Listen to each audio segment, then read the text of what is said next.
Hi, are you worried about bone health? Are you worried about developing osteoporosis? Do you know that men can develop osteoporosis as well? I'm Dr. Karin Drummond, owner of Drummond Chiropractic, and I'm doing these YouTube videos to share my wealth of health information. But as always, before following any advice from any video, always check with your healthcare provider to make sure that this information is pertinent for your specific condition, and hopefully that's one of us here at Drummond Chiropractic. And if you like the content in this video, please let us know by clicking the like button below and subscribe.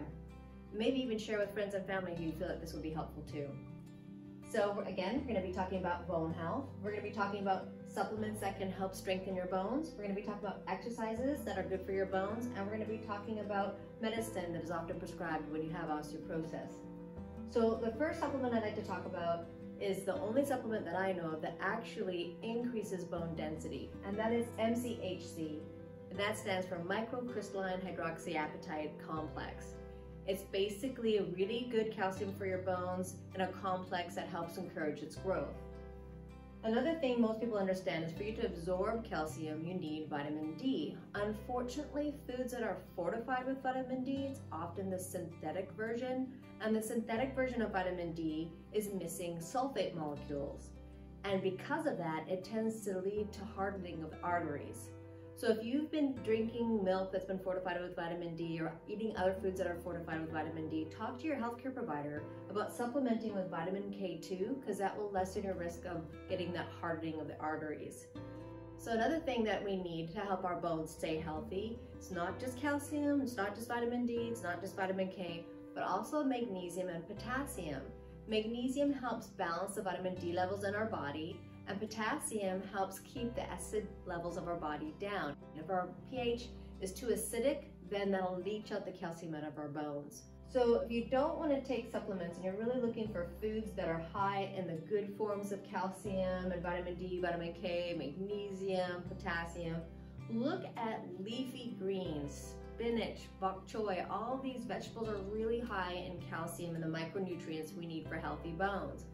And for vitamin D, make sure you go outside at least half an hour a day, or you can supplement by taking cod liver oil. One thing you really should avoid is soda. Soda, hopefully for other reasons you're not drinking it, but it's plain not a healthy beverage to drink and is not good for your bones.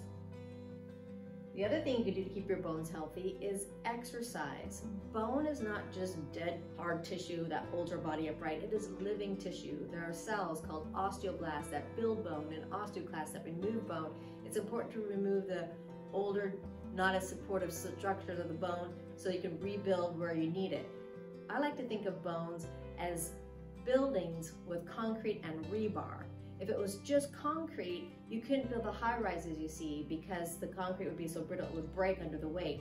But rebar helps take the weight off the concrete. And just like bones, we have rebar. And that's why when you get a bone density test, it will tell you how dense your bones are, but it doesn't tell you how strong they are. And if you happen to have a bone structure that has plenty of rebar but not a lot of filler, it's gonna look kind of not dense, which doesn't necessarily mean it's weak. The analogy I like to use for bone strength and how it's not related to the density, but about the number of rebar, is using foam as an example. So these are very similar in density, but this foam has pens put in it as the rebar. So if we just simply have foam, can you see how easy it breaks? But if I put rebar in it, I can maybe crack it, and I'm pushing way harder than I was than what I was using with the other. I love this demonstration. It just shows you can't judge the strength of bone by density alone. You need to know how much rebar is in the bone, and the only way to get rebar is through nutrition, exercise, and general good health. And that's why I have a problem with a lot of the medicines that are prescribed for osteoporosis, because they reduce the amount of osteoclastic activity. That way it makes your bones thicker, but it won't necessarily make it stronger. And in fact, a lot of times it'll make it weaker and more brittle, and then you're at higher risk of fracture, which is why you're taking the medicine in the first place. So there are medicines though out there that help stimulate the bone growth.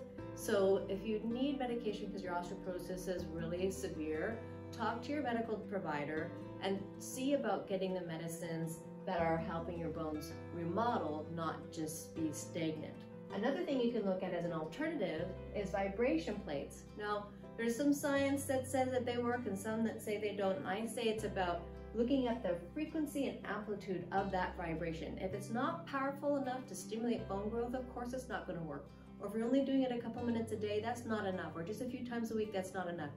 If you're going to use a vibration plate to strengthen your bones, I suggest that you get a plate that can do a frequency of at least 45 hertz and an amplitude of at least 5 millimeters, so it gives you a strong enough vibration to stimulate your osteoclast to form the rebar. And also, you want to make sure you do it long enough and frequently enough. Just like any exercise, if you're just doing it a couple minutes, a couple times a week, that's not going to strengthen your muscles. Just like with vibration plates, if you don't do it long enough or frequent enough, it's not going to strengthen your bones. And I believe that's why some science doesn't support the vibration plates, while others say, no, that works great.